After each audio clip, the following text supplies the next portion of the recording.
십니까? 예. 이번 시간에는 우리 교재 262쪽부터 하겠습니다. 그 해능 대사가 36가지 상대로 이루어지고 있는 모든 법문을 우리가 잘 알아야만이 그 진실을 바르게 파악하고 그 진실을 바르게 쓸 수 있는 능력을 체득할 수 있도록 하는 것이다. 이런 의미에서 36가지 상대적인 여러 언어의 개념 또 차별 경계의 세계 이것을 바르게 이해할 수 있도록 제자들에게 특별 법문을 하고 있죠. 그래서 그 내용을 36가지 상대 법문이라는 의미로 정리를 하고 있습니다. 우선 이 내용을 이해하기가 좀 일반적으로는 잘 알고 있는 내용인데 왜 선에서는 이렇게 상대 법문을 제시했는가 하는 것을 해능의 법문을 통해서 한번 잘 살펴보고 또 내용을 설명을 하도록 하겠습니다. 바깥 경계, 즉 우리들의 눈 밖의 모든 보이는 일체 무정의 상대적인 세계에는 5가지를 우리에게 나누어서 이야기할 수 있다. 즉 하늘과 땅, 천지가 상대하는 것이죠. 태양과 달이 서로 상대하는 무정의 세계고 또 어둠과 밝음이 서로 상대하는 세계요. 또 음과 양이 서로 상대하는 세계요. 물과 불이 상대하는 세계다. 그래서 이것을 5가지로 우리 바깥 경계의 상대적인 세계를 제시해 놓고 있는데 불교에서는 이것을 전부 다 일체의 경계임과 동시에 우리가 살고 있는 자연의 존재의 세계를 우리가 바르게 파악을 해야 된다 하는 입장으로 제시하고 있습니다. 이것에 대해서는 조금 이따 설명을 다시 하겠습니다. 그 다음에 두 번째는 언어와 불법의 가르침의 내용을 중심으로 해서 12가지의 상대적인 의미를 바르게 파악해야 된다는 의미로 불법의 가르침을 중심으로 해서 상대적인 법문을 설하고 있습니다. 이것은 불교의 교학상에서 불교 교리를 이해하는 데 필요한 언어이기 때문에 이 언어를 정확하게 이해를 하지 못하면은 불교의 가르침에 참된 정신과 사상과 실천을 자기 자신의 지혜로 활용할 수가 없고 남에게도 그 법문을 제시해 줄 수가 없기 때문에 10대 제자들에게 이 법문의 참된 정신을 바르게 이해해야 된다는 의미로 특별하게 이 법문을 한 거예요. 유의와 무의라고 하는 것인데 이것은 유의법과 무의법이라고 하는 불교의 전문 용어죠. 유의라고 하는 것은 우리가 행위를 하는 신구의 삼업 청정한 행위가 되지 않고 모든 업장으로 만들어지는 행위를 유의라고 합니다. 그래서 무의라고 하는 것은 우리가 일체의 행위가 신구의 삼업으로 이루어지는 행위 그 자체가 업장으로 연결되지 않는 것을 무의라고 합니다. 그래서 무의법을 깨닫는다 하는 거, 무의법을 체득한다라고 하는 것은 불법의 가르침인 반야바라밀의 실천으로 반야의 지혜를 체득함으로 해서 그 반야의 지혜로서 신구의 삼업을 청정하게 해나가는 수행을 무의법을 닦는다 이야기합니다. 그래서 유의법은 업장이 남는 것을 말이죠. 중생의 모든 삶이 신구의 삼업으로 업장이 남기 때문에 유의법이다 이야기합니다. 그 다음에 유색과 무색, 색깔이 있는 것과 색깔이 없는 것이죠. 일체의 모든 존재는 다 모양과 색깔이 있는데 그 모양과 색깔에 대해서 모양이 있는 것과 모양이 없는 것 관계, 색깔이 있는 것과 색깔이 없는 것의 관계를 상대적으로 바르게 파악할 수가 있어야 되는 것. 그 다음에 유상과 무상이다. 유상이라고 하는 것은 모양이 있는 것과 무상은 모양이 없는 것이죠. 우리가 바깥의 모든 경계 사물은 전부 다 모양이 있고 이름이 있습니다. 그래서 금강경에서는 이름이 있는 것은 전부 다 모양이 있다. 이것은 일체의 모든 존재는 명상을 구족하고 있다. 이것을 우리가 존재하는 색의 세계, 사물이라고 표현하고 있는데 이름이 있고 모양이 있는 것을 명상이라고 하는데 그렇다면 이름도 없고 모양이 없는 입장은 무엇이죠? 불교에서는 공의 입장에 또 그것을 일체의 명상을 초월한 입장이라고 이야기하죠. 그래서 여기서 상대적인 언어의 이해를 통해서는 모양이 있고 모양이 없는 것 또 유루와 무루가 또 상대적이다. 유루라고 하는 것도 아까 이야기한 것처럼 물이 새는 것을 유루라고 합니다. 물이 새지 않는 것은 무루라고 하는데 아까 유의와 무의와 같은 의미로 해서 신구의 삼업에 청정한 수행을 하면은 일체의 업장이 남김이 없이 되는 것을 무루라고 하고, 신구의 삼업에 업을 짓는 중생의 행위가 또 다른 윤회와 고통과 업을 초래할 수 있는 인연이 남게 되면 유루가 돼요. 그래서 업장을 청정하게 하는 것이 무루이죠. 그래서 무루는 무의와 같은 입장인데, 무의와 유의, 유루와 무루, 이런 번뇌 망념과 번뇌 망념이 없는 경지, 이것을 불교 교학상의 가르침으로서 상대하는 용어니까 이런 의미를 완전히 잘 알아야 된다 하는 겁니다. 그 다음에 색과 공이 서로 상대한다 하는 이야기죠. 반야신경에서 여러분들 잘 알죠? 색적 시공, 공적 시색이죠. 색이라고 하는 것은 이름과 모양이 있는 사물 존재를 모든 걸 색이라고 합니다. 그래서 불교에서 색이라고 하면은 색깔도 색이죠. 그런데 색깔이라고 하는 것을 구체적으로 본다면은 존재하는 그 사물이 나타나고 있는 모습을 색깔이라고 하는 것이기 때문에 그 색깔은 거의 모양과 이름을 갖추고 있다 한 뜻입니다. 이 때문에 우리가 눈에 보이는 것, 보이지 않는 것, 우리가 상상 속에, 생각 속에서도 모든 것을, 의식을 불러일으켜서, 옛날에 기억을 불러일으켜서 누구를 생각하면은 어떻습니까? 여러분, 그분의 얼굴과 모습이 나타나죠? 이런 것은 전부 다 색 경계에 떨어진 거예요. 의식의 경계, 사물의 경계에 떨어진 것이죠. 그래서 그 생각을, 모든 것을 비우는 것을 불교에서는 공이라고 그러는데, 공이라고 하는 것은 눈에 보이는 사물뿐만 아니라 의식에서 나타나고 있는, 의식에 반영되고 있는 생각 속에, 과거의 기억 속에, 미래에 대한 희망의 원력 속에서도 그것이, 모든 것이 생각으로 나타나는 것은 전부 다 모양이고, 그것을 다 비우는 것을 공이라고 합니다. 그래서 공이라고 하는 것은 아무것도 없이 청정하게 하는 그 경지를 말하는데, 색과 공의 경계까지 모두 다 초월하는 것이 불교의 실천이죠. 근데 우리가 색과 공이라든가 아니면은 물과 불이라든가 이런 모든 차별 경계의 모양을 바로 보지 못한다면 어떻게 됩니까? 이 세상에 살아갈 수가 없죠. 그래서 이 세상을, 사바세계에 살기 위해서는 사바세계의 참된 모습과 실상을 바르게 아는 것이 필요하고, 그 바르게 아는 지혜를 구족하도록 하는 것이 불법 공부라고 하는 것이죠. 여기서도 일체의 모양과 모양이 있는 것과 모양이 없는 것, 그 다음에 동과 정이 상대다. 동이라고 하는 것은 움직이는 것이죠. 정이라고 하는 것은 고요한 것을, 본래 조용한 그 상태를 말하는데, 자, 우리가 어떤 사물이 움직이는 모습을 동이라고 하고, 사물이 움직이지 않고 정지된 상태를 정이라고 이야기하는데, 이것은 사물에 보는 시각이지만 우리들의 마음 속에서는 어떻습니까? 마음이 움직이는 것은 뭐죠? 번뇌 망념에 움직이는 것이죠.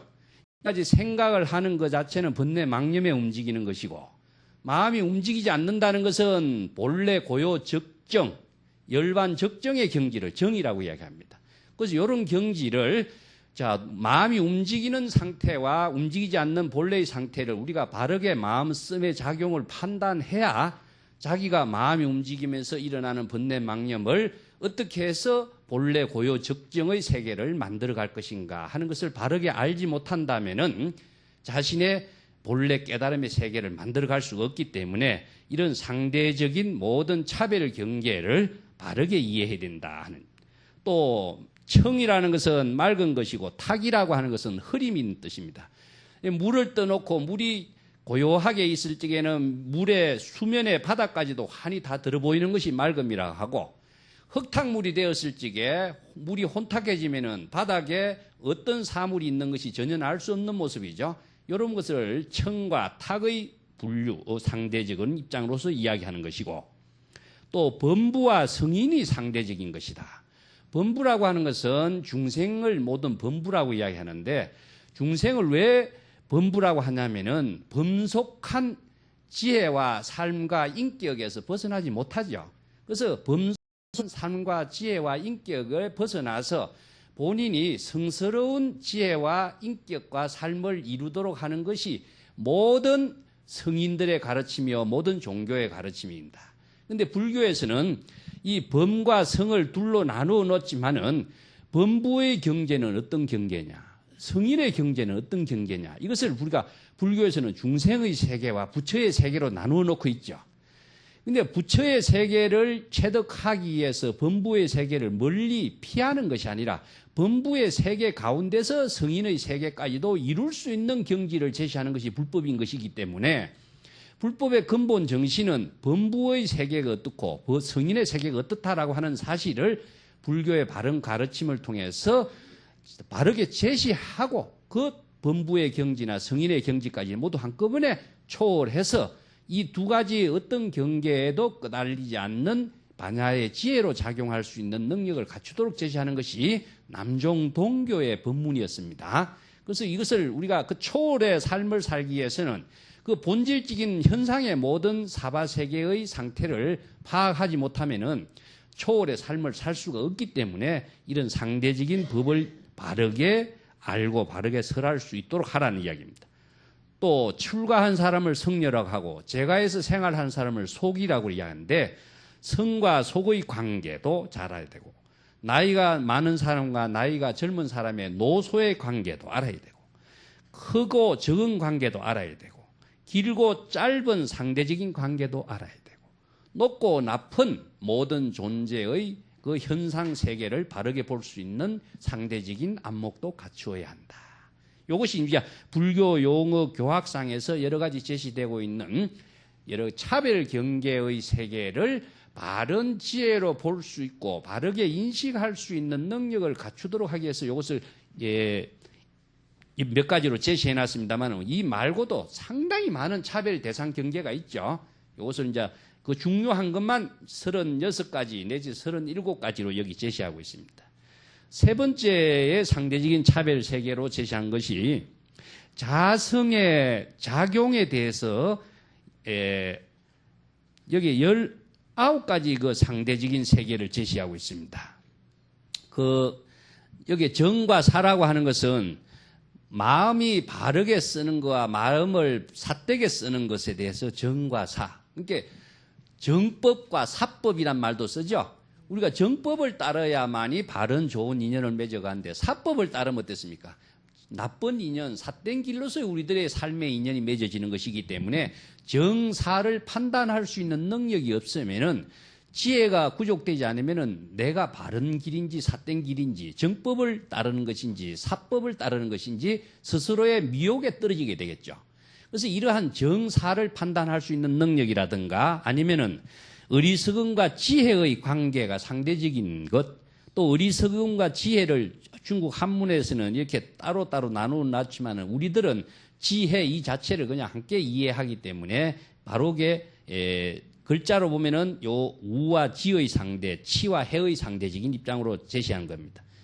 그러니까 이것이 중생심의 작용으로 어리석음의 행동인지 아니면 불심의 지혜의 작용으로서 지혜로운 삶의 모습인지 스스로 판단 능력이 없으면은 자신의 삶은 미혹과 혼란 속에 있는 것이죠. 그렇기 때문에 이런 것을 바르게 이해하도록 10대 제자에게 제시한 것이다. 그 다음에 또 어지러움과 안정된 선정의 상대 입장. 계율은 바르게 하는 것과 계율을 지키지 않고 그릇된 삶으로 만들어가는 계와 그릇됨에 대한 상대적인 입장. 또 직과 곡이라고 하는 것은 직이라고 하는 것은 곧은 것을 말합니다. 바르고 곧은 것을 직이라고 하고 곡이라고 하는 것은 굽고 이렇게 굽어진 것 이런 것을 직과 곡의 상대적인 입장. 또 실과 허의 상대는 것은 실은 실다운 것을 말하고 허는 허상을 말하죠. 텅 비어 아무것도 없는 것, 헛된 의미. 그래서 우리가 실다움을 추구하고 헛된 것에 시간 낭비를 하지 말라 이런 말도 있습니다. 또 흠준함과 평탄함에 대한 상대적인 입장. 번뇌와 보리에 대한 상대적인 입장. 번뇌와 보리는 불교 용어로서 상당히 어려운 용어죠. 번뇌적 보리, 생사적 열반이란 말을 쓰는데 이것은 산스크리트를 중국인들의 한자음으로 표현하다 보니까 번뇌란 말은 많이 쓰고 있습니다만 그 말에 대한 그 의미를 정확하게 잘못 이해하는 경우가 많이 있어요. 그래서 언어를 정확하게 이해를 하지 않으면은 불법 공부는 할 수가 없어야 돼 있어요. 여기서도 이게 한문으로 되어 있지만 한문으로 된 내용을 지금 완전히 우리 언어로서 소화를 시키지 못하면은 언어를 통해서 인간은 사유를 하고 그 사유를 통해서 지혜를 체득하고 그 지혜를 통해서 확신과 확인을 얻음으로 해서 자신의 삶으로 쓸 수 있는 능력이 이루어지는데 언어가 애매모호하게 되는데 언어를 알지 못하면 내용은 전혀 파악을 하지 못하게 됐죠. 그래서 번뇌라고 한다면은 우리가 중생심으로 일어나고 있는 번뇌, 망념을 이야기하는 것입니다. 그래서 번뇌가 왜 보리냐? 보리라고 하는 것은 깨달음을 말하는데 깨달음이라는 것은 자각을 의미하고 있어요. 번뇌의 마음과 깨달음의 마음이 구체적으로는 우리들의 마음 속에서 함께 이루어지고 있는 것인데 번뇌의 마음을 깨닫는 것이 보리이기 때문에 그렇습니다. 그래서 깨달음의 마음이라든가 번뇌의 마음이라는 것은 우리들의 마음씀이 중생심으로 사용하는 마음, 불심으로 사용하는 마음의 작용을 둘로 나누어 놓은 것이죠. 그러면 열반의 경지란 또 어떤 것이냐? 열반이란 말을 이렇게 써놓으면은 피안으로 간다든가 깨달음의 세계로 간다든가 이렇게 이야기하고 있는데 열반이라는 것은 원래 내가 여러 번 이야기했습니다만은 번뇌의 불길이 번뇌 망념의 불길이 완전히 없어진 상태. 요 번뇌 망념의 불길을 불교에서는 뭐라 그러죠? 탐진치 삼독의 불길이라고 이야기합니다. 탐진치 삼독의 불길은 누가 만들어서 준 것이 아니라 본인이 어리석었고 또 화를 내는 마음, 또 탐내는 마음 속에서 스스로 번뇌 망념을 일으킨 불길이기 때문에 이것은 본인이 번뇌 망념으로서 생긴 불길이기 때문에 본인이 이 불길을 스스로 끄지 않으면 안 되게 되겠죠. 그래서 본래의 그 번뇌 망념으로 일어나는 불길을 자신이 불심의 지혜로서 반야의 지혜로서 이 불길을 완전히 없어지도록 끄도록 만드는 것을 열반의 경지를 얻었다. 이런 경지를 얻기 위해서는 우리가 참선 수행을 하지 않고서는 어렵습니다. 그래서 보리를 얻기는 차라리 쉬우도 열반의 경지를 얻는 것은 상당히 어렵다 하는 의미로서 불교 용어나 불교 수행에서 이 문제가 항상 수행의 기본이 되고 있습니다. 보리를 얻는 것은 지혜를 얻는 공부요. 열반의 경지를 얻는 것은 마음의 평화를 얻는 것입니다. 이 때문에 지혜가 아무리 있어도 감정적인 번뇌 망념의 불길이 안 일어난다는 보장은 없죠. 그래서 이 감정적인 번뇌 망념 어리석음의 불길을 항상 반야의 지혜로서 이 불길을 바로잡아 나갈 수 있도록 하는 것을 우리가 열반의 경지를 체득하는 것인데 이것을 참 닦기가 어렵다 해서 이것 수옥이라고 그럽니다. 수옥이라고 하고 이것을 수도라고 이야기하는데 이것은 수행을 통하지 않고서는 이 경지를 닦아낼 수가 없는 거예요. 우리가 불교의 지식을 통해서 불교 공부를 하면은 많은 지식을 얻는 것은 현명한 사람이 됩니다. 현명한 사람이 되다든가 아니면은 똑똑한 사람이라든가 지혜로운 사람은 될 수가 있어요. 그렇지만 그분이 인격적으로 훌륭한 삶을 실현할 수 있는 것은 마음의 탐진치 삼독이라든가 삿된 욕망이라든가 오욕망이라든가 이런 마음이 없어야 되는 것이지 지혜는 있는데 마음씀은 어떻습니까? 탐진치 삼독이라든가 중생이라든가 업을 만드는 행위로 이루어진다면은 그 사람은 우리가 훌륭한 사람이라든가 성자라고 이야기하지 않죠. 그래서 실은 열반의 경지를 체득하면은 반야의 지혜로서 열반의 경지를 체득해야 성인이 될 수 있는 경지다. 그래서 불교에서는 사면십성이라고도 이야기하는데 수없이 많은 보살들이 수행을 닦아 나가는 그 과정을 단계적으로도 설명을 하게 되고 성자가 되는 부처의 최상의 깨달음의 경지를 이루는 그 과정을 여러 가지 수행 단계로 하엄 철학에서 이야기하고 있습니다만은 지혜가 부족해서 성자가 못 되는 것이 아니라 지혜가 부족이 되었다고 할지라도 마음속에서 탐진치 삼독 오욕망의 모든 번뇌 망념의 불길이 일어나면은 그 사람은 성자의 삶을 실현할 수가 없게 되는 것 때문이죠. 그래서 끊임없이 자각적인 자신의 깨달음의 삶을 실현할 수 있도록 하는 것이 이게 수행이다. 근데 수행은 한 번 하면 끝나는 것이 아닙니다. 항상 지금 여기 자신의 삶이 깨달음으로 만들어가는 그 자체의 생활이 수행이기 때문에 수행 생활이란 말이 가장 적합한 말이 되겠죠. 그래서 이런 용어를 바르게 이해하지 못하면 그런 생활을 할 수가 없습니다. 그래서 경전에서 보리와 열반이란 말은 경전에서 한결같이 이렇게 번역을 하지만은 내용으로는 보리는 깨달음, 번뇌의 마음과 깨달음의 마음은 둘이 아닌데 1차적으로 차별의 입장에서 보면은 이것을 상대적인 말이고 자비와 독이라고 하는 삼독심의 상대적인 말이고 기쁨과 성냄이 상대적인 말이요. 남에게 베푸는 마음과 또 인색한 마음은 상대적인 마음이요. 어디에 깨달음의 세계에 나아감과 깨달음의 세계에 나아가지 못하는 진태에는 상대적인 마음이요. 어떤 사물에 대한 번뇌망념이 일어나는 것과 일어났던 번뇌망념이 없어지는 생멸도 상대적인 마음이요.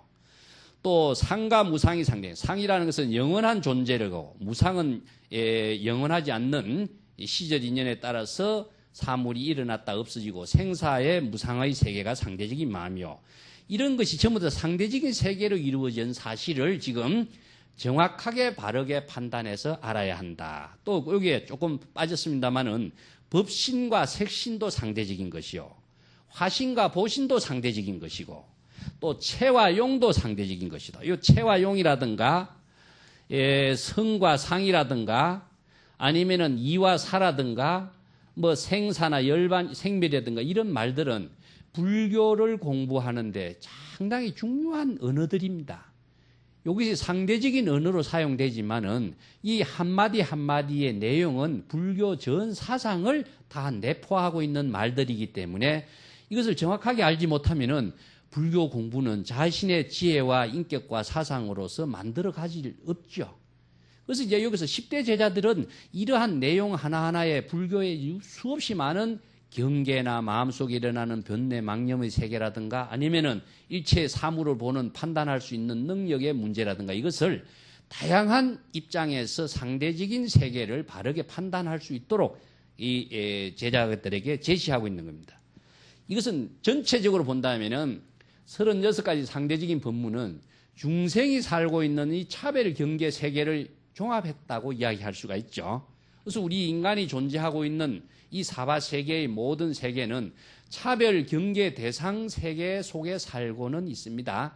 우리가 모든 것을 사물을 보고 인식하는 것도 전부 다 차별 대상 경계 속에서 살고 있는 것이죠. 차별 대상 경계를 벗어나서 우리들의 삶이라고 하는 것은 이루어지지 않기 때문에 이 차별 대상 경계를 바르게 볼 수 있는 인식하고 바르게 활용할 수 있는 능력을 일단 갖춰야 되는 것이고 그 능력에서 한 단계 더 나아가서 불법의 정신은 무엇이냐 하면은 인식의 단계에 머무르면은 중생이 되고 인식의 단계를 초월해야만이 부처로서의 삶을 실현할 수 있는 지혜를 제시한 것이다. 이런 의미입니다. 그래서 다르게 이야기한다면은 그 본문을 조금 더 읽어볼게요. 이렇게 언어와 법상의 12가지 상대, 외경의 무정의 5가지 상대, 자성의 마음씀의 작용의 19가지 상대가 있는데 이것을 모두 합해서 36가지 상대적인 법문이 있다. 이렇게 다양한 상대적인 불교의 가르침, 사물을 인식하고 판단할 수 있는 상대적인 경계의 세계를 불법을 통달하도록 해서 이 경계를 자기가 생사라든가 상대적인 세계를 생멸심에 떨어지지 않도록 하고 또 어떨 적에는 이것을 자신의 지혜로 쓰고 이 경계를 초월할 수 있도록 활용할 수 있는 능력을 이것을 어떻게 잘 판단해야 할 것인가 이 양변의 세계를 잘 판단할 수 있는 능력을 갖추도록 지금 해능이 법문을 했다 하는 이야기거든요. 자, 이것을 우리가 여러분들 색수상 행식이라고 오온에서 이야기를 했죠. 자, 오온을 통해서 다시 한번 공부를 복습해 보겠습니다. 여기에 우리가 꽃이 있다 했을 적에 우리가 사람이 꽃을 보는 눈이 이렇게 눈에서 파장이 나갑니다. 이것을 우리가 존재하는 사물이라고 합시다. 꽃이라고 하는 사물을 인식하는 과정을 우리가 오온으로서 한번 정리해 보는 겁니다. 눈에서 빛이 파장이 꽃에 나가서 꽃에서 다시 사물에 부딪히던 빛의 파장이 자기 눈으로 되돌아오는 것을 우리가 감수작용이라고 합니다. 수라고 그럽니다. 색수죠. 그래서 이제 크게 나누면은 색은 모양이고 형체가 있는 것이고 수상행식은 정신적인 작용을 말하고 있습니다. 정신적인 작용의 인식작용의 진행을 말하고 있는데 빛의 파장이 나가서 빛의 파장이 들어온 것을 수라고 하고 자, 이것이 무엇이더라 하는 것을 생각을 불러일으키는 것을 상이라고 합니다. 이것은 어떠냐? 자기가 옛날 과거에 이 꽃을 보고 아, 이 꽃이 무슨 꽃이다라고 하는 것 사실을 남에게서 들어서 배워서 알거나 책을 통해서 알거나 자기가 알고 있는 기억을 불러일으키는 겁니다. 그것은 인식되어 있는 기억을 불러일으키죠. 그래서 인간은 지식이라든가 경험이라든가 법문이라든가 책을 통해서 배우고 익혀서 자신이 인식되지 않는 세계의 모든 사물은 인간은 살 수가 없게 돼 있어요. 이기 때문에 미지의 세계라고 하는 것은 아직까지 인식되지 않는 처음 보는 세계라는 이야기죠. 그렇지만은 미지의 세계는 이 꽃이 무슨 꽃이라는 것은 판단이 안 서지만은 옛날에 내가 이미 지식으로나 상식으로 경험으로 알고 있었다라고 하는 사실에 대해서 인식을 하게 될 적에는 아, 옛날에 이 꽃을 봤을 적에 어떤 꽃이다라고 하는 것이 기억에 남아있기 때문에 그것을 불러일으키는 겁니다. 여기서 행위라고 하는 것은 이 생각의 진행 방향이 일정하게 나가게 돼 있어요. 아, 이것이 무슨 꽃이다라고 하는 진행을 의식이 생각하는 사물을 판단하는 의식의 진행 과정을 행위라고 합니다. 행위라고 하는 것은 물이 흘러가는 것처럼 정지 상태가 아니라 끊임없이 의식의 진행 과정을 행위라고 합니다. 우리가 재행무상할 적에는 일체의 모든 사물이 시절 인연에 따라서 무상의 존재로 끊임없이 물과 같이 흘러가는 진행하고 있는 변화되어 가고 있는 그 상황을 우리가 행위라고 합니다. 의식의 진행도 마찬가지지만 모든 존재의 사물도 불교에서는 무상한 존재는 모든 것이 시절 인연과 시간의 변화에 따라서 변화되기 때문에 이것을 진행되는 상황을 말하고 있습니다. 이 때문에 식은 무엇이냐 하면은 아, 이것이 국화꽃이다. 아니면 이것이 벚꽃이다 하는 인식의 판단이 서는 것이죠. 인식의 판단이. 기억이 불러일으키면서 의식의 진행에 따라서 아, 이것이 무슨 꽃이라는 판단이 나오게 된 거죠. 자, 여기에서 식이라고 하는 것은 무엇이냐? 사물을 판단하는 능력을 말합니다. 자, 물이다, 불이다. 아니면 음이다, 양이다.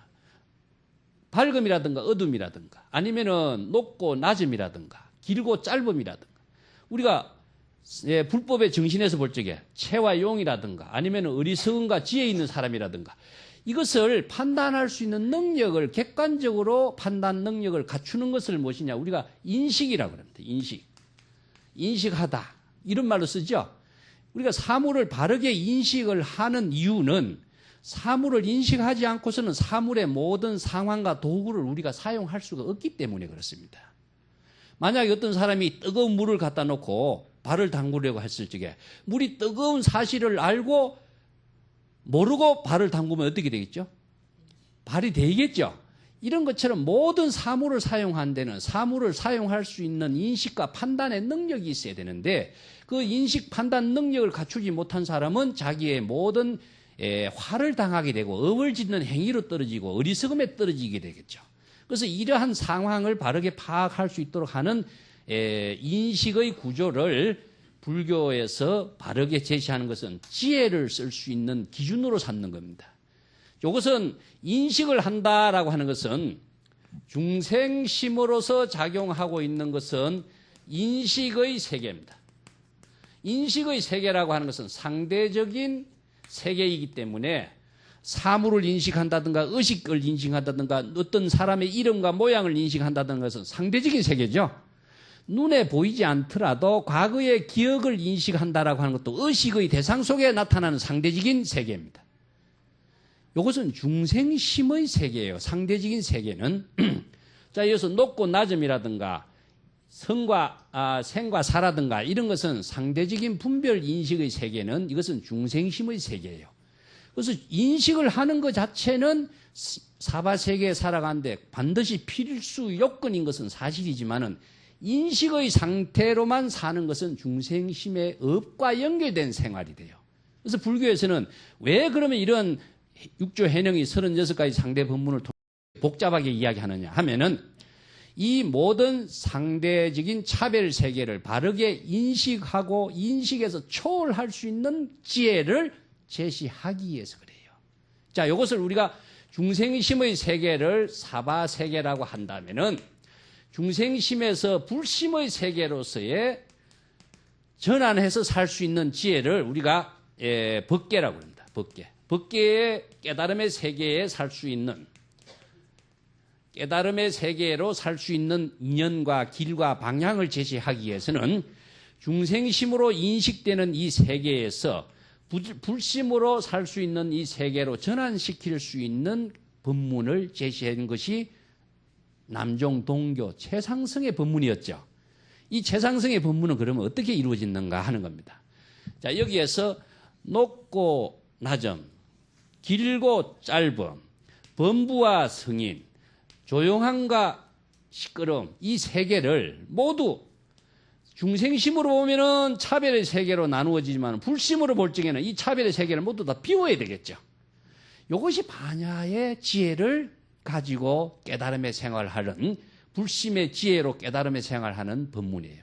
근데 이것을 무조건 모르고 이 깨달음의 세계를 만들어 갈 수 있냐? 이건 불가능하다 이거죠. 이런 문제점을 바르게 제시한 것은 현상에 존재하고 있는 모든 경계 사물의 세계를 바르게 판단해야 이 현상 경계를 초월할 수 있는 지혜를 발휘할 수가 있기 때문에 그래요. 현상 경계의 모든 사물을 바르게 판단하지 못하면은 중생의 삶의 고통과 모든 세계를 치유해 줄 수 있는 능력이 없습니다. 그래서 부처님이 지혜가 5가지 오명을 밝힌다 그랬죠. 제가 개정의 사막 부처님의 법문에서 이야기를 했습니다만 다시 한번 복습해 볼까요? 언어입니다. 언어. 이걸 성명이라고 합니다. 성명. 1차적으로 언어를 정확하게 이해를 하지 못하면은 그 가르침의 내용과 의미와 사상과 지혜와 인격의 세계를 내 것으로 만들어갈 수가 없어요. 우리가 그건 기정한 사실이죠. 여기에서 우리가 한문 공부를 가지고 한문을 가지고 불교 공부를 하니까 어려운 점이 이 점이에요. 언어를 정확하게 이해를 하지 못하니까 내 마음대로 생각하고 오해를 하고 잘못 해석하다 보니까 그에 따른 부작용이 얼마나 크냐 이거죠. 그래서 첫째는 언어를 정확하게, 한글을 통한 사람한테는 한글로, 영어를 쓰는 사람에게는 영어로 언어를 정확하게 제시해야만이 바른 법을 펼 수 있고 올바른 지혜를 가르칠 수 있다. 두 번째는 내명이라고 해요. 내명이라고 하는 것은 불법의 대의를 완전히 통달하지 못하면은 바른 지혜를 제시할 수가 없다. 내명이 완전히 통달돼야 된다. 세 번째는 어방학이라고 합니다.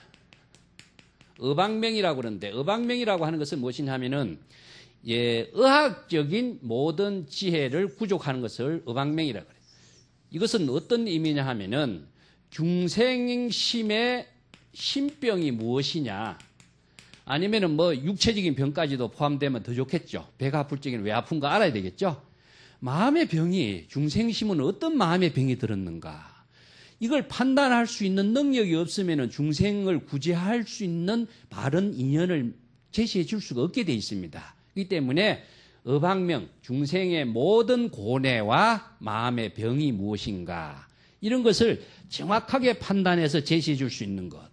또 네 번째는 공교명이라고 하는데, 공교명이라고 하는 것은 무엇이냐면 도구나 모든 사물을 사용할 수 있는 지혜를 말하고 있습니다.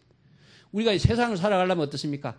모든 사물을 마음대로 사용할 수 있는 능력을 갖춰야 되겠죠. 그렇지 않으면 이 세상을 살아가는 데는 많은 불편이 따릅니다. 그렇기 때문에 공교명이라는 것은 세계에 사용되고 있는 모든 도구, 생활 도구, 기구, 아니면 어떤 공장에서 어떤 큰 기계를 만들어 놨는데 기계를 만들어 놨지만 사용할 수 있는 방법이 어떻습니까? 그건 무용지물이 되겠죠. 이와 마찬가지로 컴퓨터를 아무리 잘 만들어 놔도 어떻습니까? 컴퓨터를 사용할 수 있는 지혜가 없으면 그것은 쓸모없는 것이 되겠습니다. 그래서 이런 것을 전부 다 판단해서 사용할 수 있는 능력을 다 갖추는 것을 공교명이라고 그래요. 다섯 번째는 무엇이냐 하면은 인명이라는 겁니다. 인명. 인명이라는 것은 무엇이냐 하면 논리입니다. 논리학인데, 자, 이 언어나 내명이나 다 있더라도 논리적으로 이것이 올바른 것인가 잘못된 것인가, 이것이 어리석은 짓인가, 이것이 지혜로운 것인가, 진의와 바른 판단을 해줄 수 있는 논리가 정확하게 제시되지 못한다면은 본인도 혼란을 만들어가고 남에게도 혼란을 줄 수가 있죠. 이 부처님이 이 5가지 지혜를 갖췄기 때문에 세간해라고 그럽니다. 세간의 모든 중생의 삶의 지혜를 바르게 판단해 줄 수 있는 능력을 구족했다. 그렇기 때문에 세간의 모든 사람들에게 존경을 받는 세존이 되는 것이지, 이런 지혜도 없고 치료해 줄 수 있는 방법도 없는 그런 무능한 사람이 어떻게 우리가 중생을 구제하고 세간의 존경을 받는 세존으로서의 우리가 대접을 받을 수 있겠냐. 이 때문에 이 지혜를 다 갖추는 것을 우리가 아까도 이야기했지만 36가지 대법으로 이야기했는데, 이 사바세계의 모든 차별 경계를 바르게 판단할 수 있는 능력이 없으면은 이 사바세계의 삶을 살 수가 없고, 사바세계의 삶을 바르게 살 수 있는 지혜를 제공해 줄 수가 없어요. 그래서 붓다의 지혜를 우리가 전부 다 배우도록 하는 것이 불법 공부의 의미라고 할 수 있는 겁니다. 근데 여기에서 우리가 이 사물을 바르게 판단해서 아는 것은 중생의 세계고, 이 사물의 판단 경계까지도 초월해야만이 부처의 세계라고 그랬죠. 이것은 인식을 하는 세계는 중생의 세계입니다. 그래서 인식을 초월하는 것이, 초월이란 말을 쓰는데, 인식을 초월하는 것은 무엇이냐? 부처의 세계입니다. 그러면 인식의 초월이라고 하는 것은 과연 무엇이냐? 여기서 심의식, 즉 유식처라고 해서 이야기하는 심의식의 세계로 작용하는 것은 중생의 세계라고 한다면은, 초월이라고 하는 것은 어디로 초월하느냐? 이것은 무엇이냐? 불심으로 초월하는 것입니다. 그래서 중생심에서 불심으로 전환시키는 것을 초월이라고 이야기하는데, 이것을 이제 우리가 6조 단계에서는 뭐라고 법문했습니까? 견성이라고 그랬죠. 인식은 하지만은 인식의 대상에 머무르면 내가 업을 짓는 중생이 되기 때문에 인식의 세계를 다 비움으로 해서 자신의 본래의 불심으로 되돌아가는 견성의 실천을 했을 때에 자신은 중생의 업의 세계를 초월해서 불심의 지혜 작용으로 자신의 삶이 이루어지도록 하는 것이 불법이라고 그랬습니다. 그죠? 자, 요거를 정확하게 잘 알도록 해야만이 바른 법을 제시해 줄 수 있다는 것인데, 우리가 중생심으로서 이것이 꽃이다라고 하는 생각을 했으면 중생심의 인식이지만은, 꽃이라고 하는 생각에서 거기에서 욕심을 내고 갖고 싶다, 끄고 싶다, 냄새 맡고 싶다, 먹고 싶다 하면 어떻게 됩니까? 애착에 떨어지게 되겠죠. 그럼 애착이 떨어지면 소유욕에 떨어지고, 소유를 하다 보면은 의식의 경계 대상에 떨어지기 때문에 업을 짓는 중생이 되고, 그래서 집착을 하면서 일어나는 것이 뭐냐? 번뇌망념의 생사, 번뇌망념이 일어나서 또 고를 초래하는 우비고뇌를 만들어지는 12연기의 인연순환에서 떨어지게 되겠죠. 그래서 12인연의 인연꼬리를 다 끊어버린다라고 하는 것은 무명이라고 하는 것을 극복하는 반야의 지혜로서 일체의 차별 경계를 초월하는 것이 뭐냐?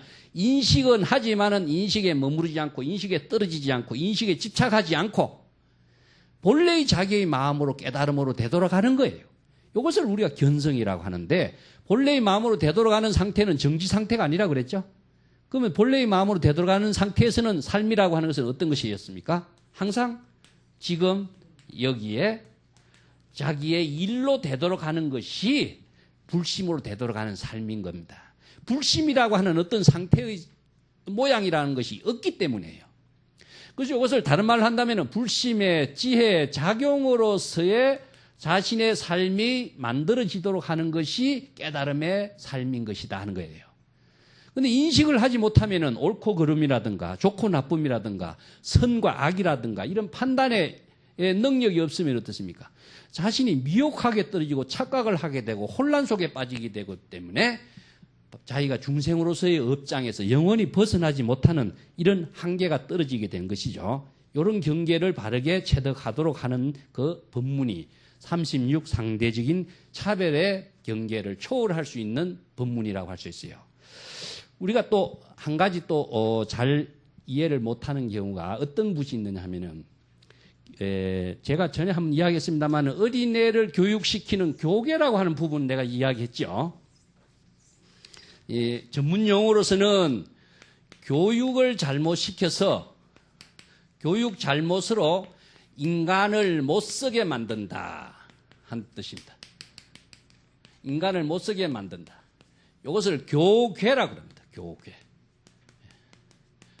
중국의 그 다나천년선사의 법문 가운데 이런 법문이 있어요. 어떤 노스님이 천진부를 만들기 위해서 어린 동자를 하나 키우고 있었습니다. 천진불. 천진불이 무엇이냐 하면은 본래 그대로의 동진을 말해요. 동진. 그래서 어린아이 동자에다가 천진, 본래 그대로의 모습을 동진을 천진불이라고 하는데, 천진불을 다른 말로 한다면 여여불이라고도 이야기합니다. 본래 그대로의 부처의 모습. 금강경에서는 열애라고 이야기하죠. 이게 일체의 모든 차별 대상 경계를 다 초월한 경지는 천진성의 세계. 그것이 마치 뭐와 같으냐. 어린애의 천진성에다가 비유를 해가지고 동자, 천진 이런 비유를 쓰고 있습니다. 그래서 여러분 동자성으로 등장하고 있는 유명한 이야기가 화엄경에 선제동자가 나오죠. 왜 그러면 경전이나 어록에서 동자가 등장하느냐.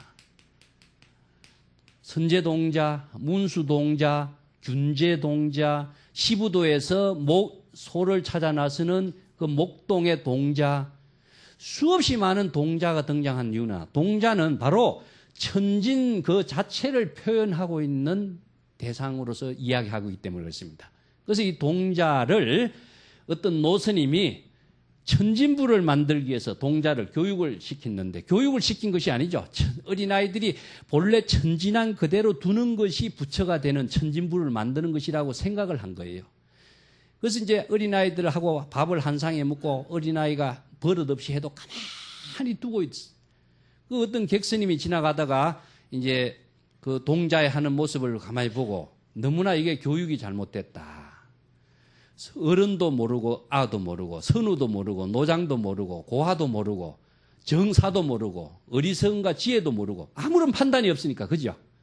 이것이 천진불의 모습인 그냥 그 노스님은 교육을 시켰고, 지나가는 객스님은 이것이 잘못됐다는 것을 판단을 바로 보고 그 노스님이 외출한 사이에 그 동자를 교육을 시켰어요. 그래서 예절도 가르치고 불법의 기본 것도 차게 가르치기 시작한 거예요. 그래서 저녁 때 돼서 노스님이 돌아와서 오니까 이 동자가 스님 인자 오십니까 하고 인사도 하고 물도 떠놓고 발도 씻게 하고 자기가 전혀 시키지 않은 행동을 그대로 하고 있거든요. 그래서 참 이상하다. 내가 얘를 천진불을 만들기 위해서 전혀 안 시킨데 무슨 일이 있었느냐 하니까 뒷방에 객스님이 이제 버릇없다고 해서 교육을 시켜서 이제 버릇 있게 살려고 합니다. 그래서 이 노스님이 뭐냐, 객스님을 내가 천진불을 만들려고 지금 하는데 당신이 왜 천진불 만드는 것을 망치느냐. 그러면서 쫓아내버린 거예요. 자, 여기에서 볼 적에 뭐 어떻습니까? 우리가 어린아이가 동자로서 천진한 모습은 그대로 훌륭하죠. 이것은 뭐냐, 천진이라고 하는 것은 뭐냐, 일체의 상대적인 차별심과 분별심으로 일어나는 여러 가지의 문제점은 동자의 모습으로서 나타나요. 그렇다고 천진불이 될 수가 있겠느냐 하는 것을 생각해 봐야 되겠죠. 예?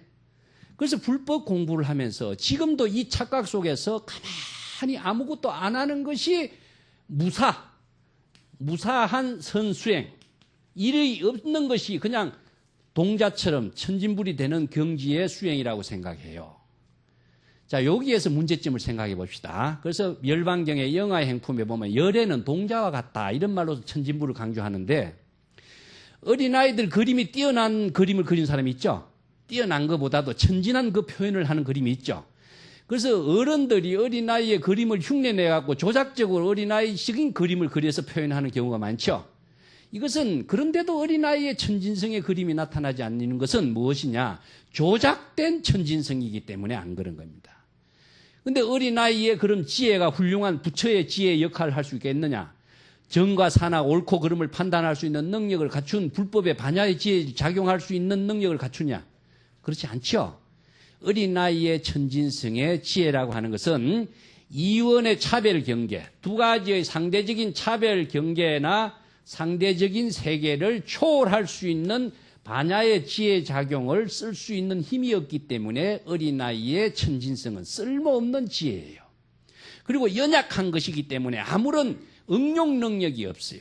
그리고 판단 능력이 없고, 그리고 어리석음의 하나의 분별심은 초월했지만 이 분별심이 완전한 부처의 분별심을 초월한 경지가 아니고 부족한 분별심이기 때문에 올바른 지혜로 쓸 수 있는 것이 아닙니다.